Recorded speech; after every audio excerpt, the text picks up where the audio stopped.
Start again. G'day guys and girls, my name's Isahooten, and today we're going to be comparing the Star Wrath to the Meow Mia. Now firstly guys and girls, just before I start the video, I want to say a huge thank you to every single one of you. That's right, I'm talking to you watching the video right now. I want to say thank you so much for all of your incredible support on all my videos, and I just want to say thank you because we've just broke 3,000 subscribers on the channel. Anyway, excuse my excitement. This is an absolutely insane number. It was only like a month and a bit ago that I broke 2,000 subscribers, so this really tells me so much about how much you guys like my videos, and I absolutely love reading your comments and seeing how much you guys enjoy my content, because this truly is an amazing passion of mine come to life, and I only have you guys to thank for that to make it a possibility. Anyway, from the bottom of my heart, a big cheers to all of you. Appreciate you. Anyway, enough of that mushy stuff. Let's get to what you actually came to see, the comparison. So, first off, we're going to be looking in depth at each of these swords, comparing stats and important details, testing the DPS through single and multiple targets, which I've set up here. This is the new arena that I have concocted just for the Star Wrath and the Meow Mia. How it's going to work is, for the Star Wrath, I'm going to be calculating range here, so standing behind my torch, and I'm going to be testing the sword range and the sword DPS here. I've also got a target over there that I can test the projectiles on, so I get a nice clean hit on like 2 sets of dummies. And we've got our single target over here as well, where I can test out the single DPS of each the projectile, the sword, and the combined. And that's the same for both the Meow Mia as well, because I can test the projectile, and I'm going to have it testing while it's bouncing, and I'm also going to have the range and stuff like that while I hit it like this with the Meow Mia. So yeah, it's going to be awesome. And then after that, we're also going to be doing another applied DPS test, and we're going to be facing off against the Moon Lord himself. That's right. And then we will get into the final evaluation and decide a worthy winner. So without further ado, let's get right into the nude. Oh god, no. Please no. Anyway, let's get right into it.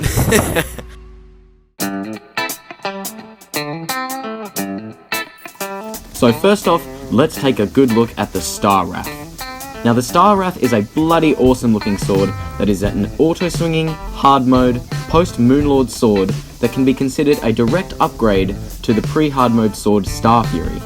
This is because each time it is swung, it causes 3 pink star projectiles to fall wherever the cursor is pointed, each of these projectiles doing double the sword's damage. Now the Star Wrath has fairly good stats, having a base damage of 110, this is the sword and not the projectiles, and a strong knockback with a very fast use time, and has a base rarity of Cyan, which is the 3rd highest rarity tier in the game. However, one thing to note is that the Star Wrath is the only Moonlord drop with this rarity, the only one. Every other drop has a rarity of Red, which is actually a higher tier than Cyan, so make of that what you will. So getting this sword requires defeating the Moonlord, most likely more than once. Great news, right? As this sword has a 1 in 9 drop chance, or about 11.11 chance of dropping. However, upon defeating the Moonlord once, whatever item you get doesn't really matter, because he becomes so much easier to defeat due to the strength of any of the weapons that he drops. So farming for one specific drop, such as the Star Wrath or the Meow Mia, becomes a lot easier. Although, some are a bit easier to use and more effective than others. And hey, I guess that's what we're looking at today. So my initial impressions on this sword is that it looks awesome and has such a cool attack mechanic. I really enjoy using the Star Fury, so the Star Wrath is definitely on my top 5 favourite sword list. I find that it is such a great sword because it is not only a melee and close ranged weapon, but can also be a long range weapon too, and deals an immense amount of DPS at either distance, meaning that taking on bosses or crowds of enemies can be an absolute breeze with this weapon, as it can cut through mobs near and far at the same time. What also sets this sword apart is its unique projectile mechanic. Being able to rain down shooting stars onto your foes is frickin' cool. It should be noted as well that the Star Wrath actually works different to the Star Fury. This is because the Star Fury's projectiles become solid once they pass into an empty space, making it quite ineffective underground and in caves and the like. However, the Star Wrath's projectiles actually become solid about 10 blocks above the player, meaning that it has a higher chance of reaching its target underground, as I demonstrate here by fighting Plantera with the Star Fury and absolutely wrecking him, or her, or it. Let's go with it. I mean, do plants even have genders? Okay, let's not get too philosophical now. Let's just move right along to the Meowmere.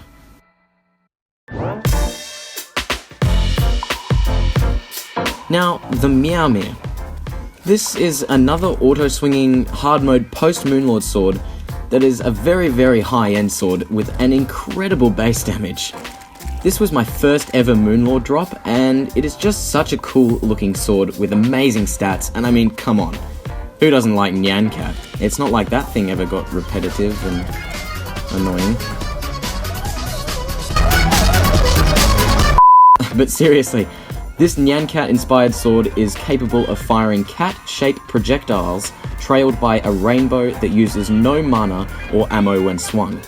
This projectile is a bouncing projectile, one that is affected by gravity. It will bounce 4 times and then dissipates upon impacting a surface a 5th time with an amazing rainbow explosion. It has the highest base damage of any weapon in the game at a whopping 200 damage by the sword only. However, it has quite a weak knockback and the same swing speed and use time as the Star Wrath. As I mentioned before, the Meowmere has a base rarity of red, which is the second highest rarity tier in the game, and can be easily made purple rarity, which is the highest, with a good modifier. So once again, the Meowmere is a 1 in 9 drop chance from defeating the Moonlord. So, yeah, go kill the Moonlord. My initial impressions of this sword, other than being Nyan Cat inspired and having incredibly high base damage and having a projectile that makes a meowing sound, this sword I think is actually very useful and very powerful and definitely a great addition to any player's arsenal, and definitely another one of my favourites. The Meowmere can be a very, very effective weapon in close quarters combat, or in places where there is a lot of geometry to the surroundings. As the projectile is a bouncing projectile affected by gravity, it is very easy to swamp places such as the dungeon with these projectiles, which is awesome for crowd control. This is also enhanced because the projectile costs no mana or ammo to fire and fires at a very fast rate. The Meowmere can be very effective at long range as well, but so long as there is a clear line of sight to the target. Granted, because of the high fire rate and the bouncing projectile, the Meowmere can be considered to be a spray and pray type of weapon, and rightfully so. Just look at how I take on the golem with this bloody thing, just firing projectiles everywhere until he died. However, what we really want to know is how these weapons compare against one another in a similar setting. So let's get to testing. So, beginning with the Star Wrath, I followed a very similar procedure to my previous video, where I measured the sword-only DPS, the projectile-only DPS, and then combined these to see how each component would influence the total DPS. Now, as you would expect from such a high-tier sword, the stats were quite high. The sword only measured about 450 DPS, but the projectile had a massive 1000 DPS, and combined this was about 1200 DPS. This is insanely high, especially for just a single target.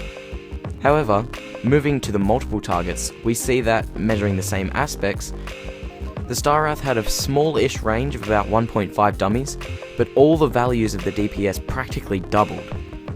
The sword DPS went to about 900, the projectile measured about 1600 on 2 dummies and 1900 when I sprayed across all 4, and the total combined DPS was up to 3100 with an average of around 2900.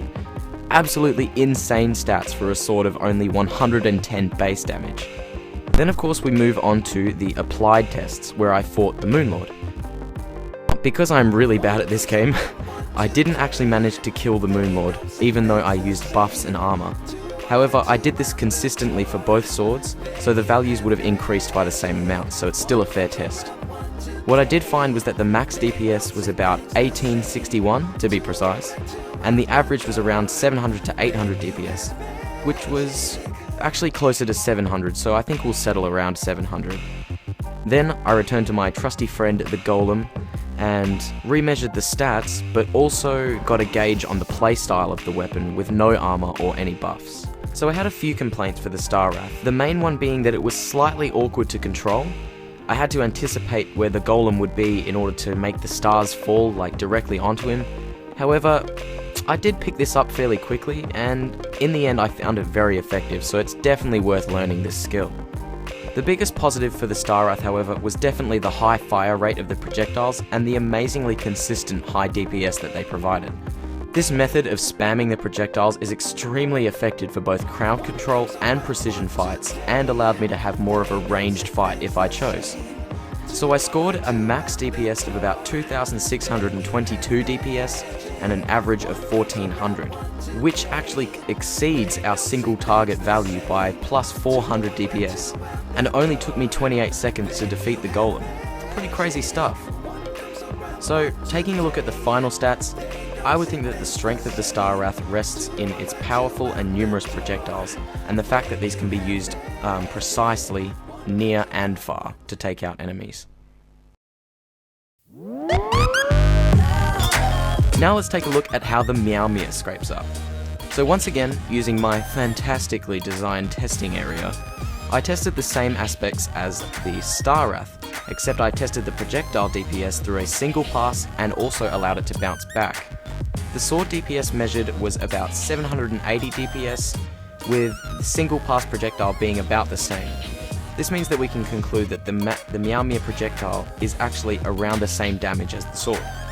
The bounce back was actually not a lot higher, and I think this was to do with my position relative to the dummy and the back wall, and maybe some of the projectiles overlapped and didn't really hit twice.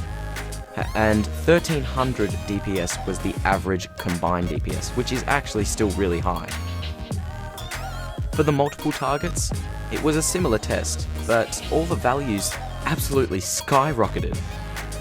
The range was about 2 dummies, 0.5 more than the Star Wrath. Sword DPS measured around 1600, the projectile getting around 3100 to 3700 for the no bounce and the bounce respectively, and the total combined was around 4800 DPS, which is insanely high. However, Terraria will not always allow the player to have a perfect scenario, which is why we continue with the applied DPS test. So with the Moonlord fight with the Meow Mia, I find it was very hard to make a lot of contact, mainly due to it being a moving fight and having to adjust the projectiles. However, I reached a max DPS of about 1827, which is slightly lower than the Star Wrath, and the average DPS was actually the same as the Star Wrath. I didn't actually expect this to be so low, especially as the Star Wrath has 90 less base damage than the Meow Mia. However, moving on to our friend the Golem, I was able to determine the strengths and weaknesses of the Meow Mia pretty well. For negatives, once again, the attack mechanic was again a bit clunky and inaccurate, and I would say it was a bit harder to get used to due to the fact that the sword requires an actual line of sight to the target to do anything, and that the bouncing projectile was a little bit difficult to anticipate. However, the overwhelming positive of this fight was being able to swamp the arena with that bouncing projectile, which practically did all the work for me. This makes the Meow Mia a great boss weapon, but not necessarily great for moving bosses like Duke Fisheron, the Twins, or the Moonlord. It was also amazingly colourful, and it was a nice change to actually see something different. The max DPS scored was around 2,153 DPS, and the average was around 900 to 1,000 DPS, meaning that both of these values were lower than the Star Wrath. What's more, the Meow Mia fight took about 2 seconds longer as well, which is odd coming from a sword with the highest base damage in the game. However, looking at the final stats, I would conclude that the Meow Mia is a crowd control, boss fighting, spray and pray weapon, as it does extremely well against multiple enemies. So just before we get to the final evaluation, in conclusion, each of these swords is incredibly unique in its own style, and really, when looking at the final stats, it can be confirmed that the Star Wrath really is a projectile-heavy weapon, and offers great accuracy and DPS both near and far. and it did outperform the Meowmere in the applied tests. However, the Meowmere is great as a crowd control weapon, and could easily kill any boss or enemy because of its high DPS and high base damage. So, when it comes right down to choosing a winner, wow, it really is a tough decision. I mean, on the one hand, there is the accuracy and the shooting through walls and the reasonable DPS with the Star Wrath, and on the other hand is the extreme power and overwhelming projectiles of the Meowmere. Guys, I can't decide this off stats and playstyle alone, and really, I think my final decision is really just personal preference, and that's why I would have to choose the Star Wrath. Now, I know some of you aren't happy, some of you are, and some of you probably couldn't care less. But guys, this was a really hard decision. Both swords definitely have their own merits, and really, I think it is worth getting both of these amazing weapons for yourself and definitely deciding on your own personal preference. So guys, thank you so much for watching another comparison video. I absolutely loved making this one. This is one that I've been wanting to make for actually quite a long time because, I mean, come on, they're the two most powerful swords in the game. But anyway guys, if you did enjoy, please leave a like, and also please consider subscribing. Really does help me out, and it really lets me know that you guys like these comparison videos. Also guys, if you could just suggest some more comparisons for me.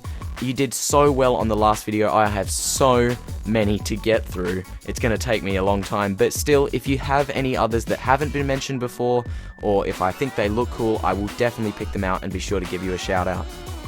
So guys, thank you so much again for watching, and I will definitely catch you in the next one.